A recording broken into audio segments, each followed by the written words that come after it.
Hey, salut les boys, bienvenue sur musculationprisemasse.com, l'endroit où vous retrouvez deux personnes supposément compétentes, kinésiologues, on est diplômés, on est supposé être correct, puis qui vous donnent des conseils sur la musculation, comment mieux vous entraîner, quoi prendre comme nourriture, supplément pour mieux vous entraîner, prendre plus de masse, devenir plus fort.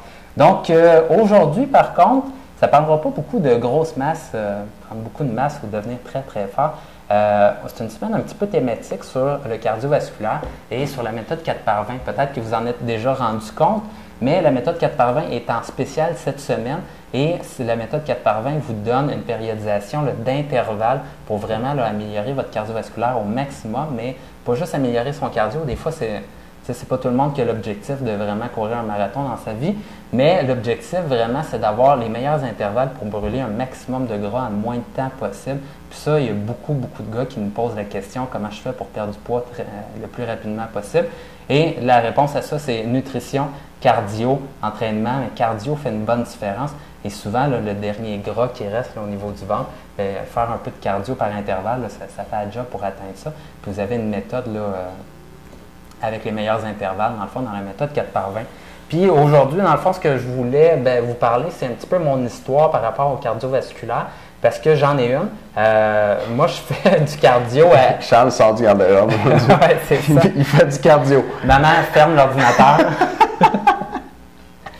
Ah non, ton fils fait du cardio. Non, c'est parce que ma mère pèse 300 livres puis elle est vraiment musclée puis elle déteste le cardio. Nice. Non, moi auparavant, c'est justement ça. Je voulais être cop puis je faisais du cardio puis j'ai fait différents sports, que ce soit au niveau du hockey, au niveau du football. Puis bien sûr, Dieu sait qu'on court une bonne shot pendant qu'on fait ces sports-là. Et je pensais que c'était exactement la même chose quand tu fais du cardio au gym. Je pensais qu'il fallait que tu te donnes vraiment au maximum puis tu tues vraiment le plus fort possible. Puis surtout, genre début vingtaine puis fin dizaine. Ça se dit-tu? Fin dizaine. Dans mon jeune temps. Dans mon jeune temps, là, tu arrives au gym puis direct tu veux tout donner tout le temps. Je ne sais pas si vous étiez comme ça, vous autres aussi, plus jeunes, ou peut-être vous l'êtes présentement, mais moi, quand j'ai commencé à m'entraîner, chacun des exercices que je faisais, il fallait que je le tue à fond. Puis là, je faisais mes séries. Puis à ce moment-là, après ça, j'allais chercher un autre poids, puis là, je continuais, j'allais chercher un autre poids, jusqu'à temps que je sois rendu avec 10 livres, puis là, j'avais tué mon muscle, là, je me disais, là, c'est assez, tu vas pouvoir passer au prochain exercice. Fait que je m'étais engagé en entraîneur personnel, je me souviens quand j'avais 18 ans, je pense, pour pouvoir prendre la masse pour le football, puis il m'avait donné un programme simple, genre pas trop d'exercices, puis rien de compliqué. Je le faisais tellement, genre je rajoutais des séries sur chacun des exercices, puis je me tuais, que j'étais tombé en surentraînement, puis il disait « Tabarouette, qu'est-ce qui se passe avec toi? » Mais j'essayais de trop donner, puis j'utilisais la même philosophie pour l'entraînement par cardiovasculaire. Donc, ce que je faisais, c'est que je me disais « Ok, je vais courir comme un débile, puis je vais vraiment me donner jusqu'à temps que je ne sois plus capable, puis j'avais la langue à terre, puis j'avais le goût de vomir. » Puis ce que je me suis rendu compte, c'est de un, je trouvais le cardiovasculaire dégueulasse parce que c'était vraiment plat. Ça ne pas tenter d'en faire. Ça ne me tentait pas pantoute. Puis je me sentais vraiment mal aussi dans les jours après parce que je me sentais comme c'était bien dur ça. Et j'attrapais le rhume aussi après parce que j'avais l'impression que ça me tuait aussi. Donc, j'ai lu un bon livre sur l'entraînement cardiovasculaire. Puis je me suis dit, OK, bien, une fois dans ma vie, je vais essayer de faire en sorte que je vais m'améliorer sur le cardiovasculaire.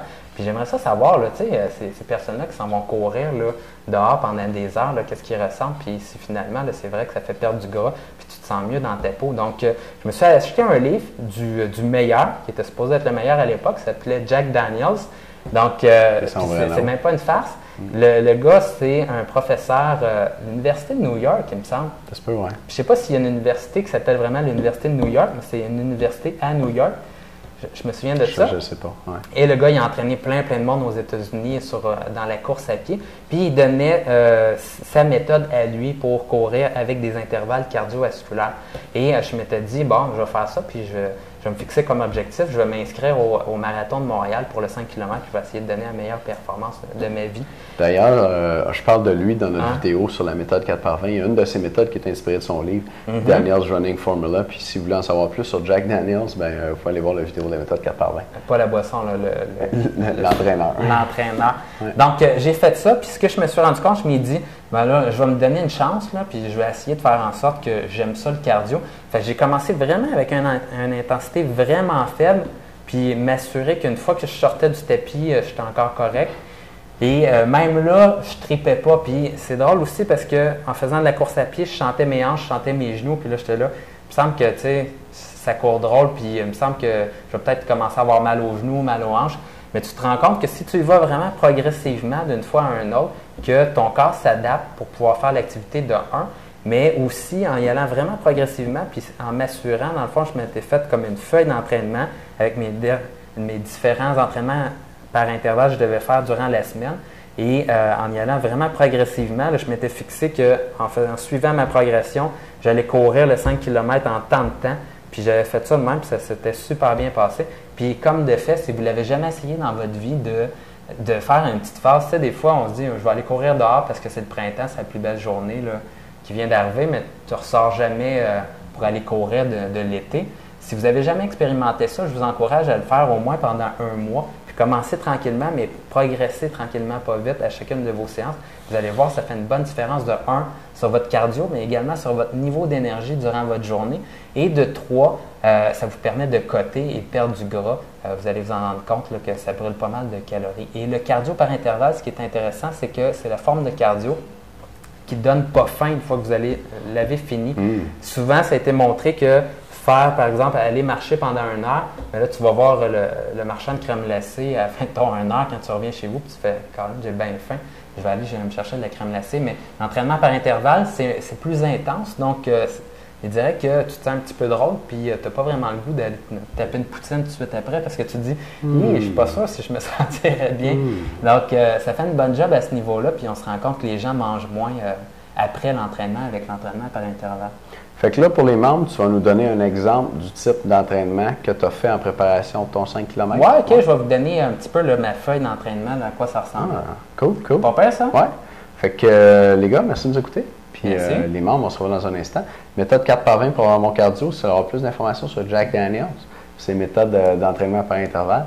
La vidéo est en dessous de notre vidéo d'aujourd'hui. En fait, l'info pour cette vidéo-là est en dessous de la vidéo d'aujourd'hui. Et la méthode est en rabais à 50% cette semaine. Bon, salut les gars. Merci de nous écouter. Les membres, on se revoit dans un instant. À tout de suite. Ciao.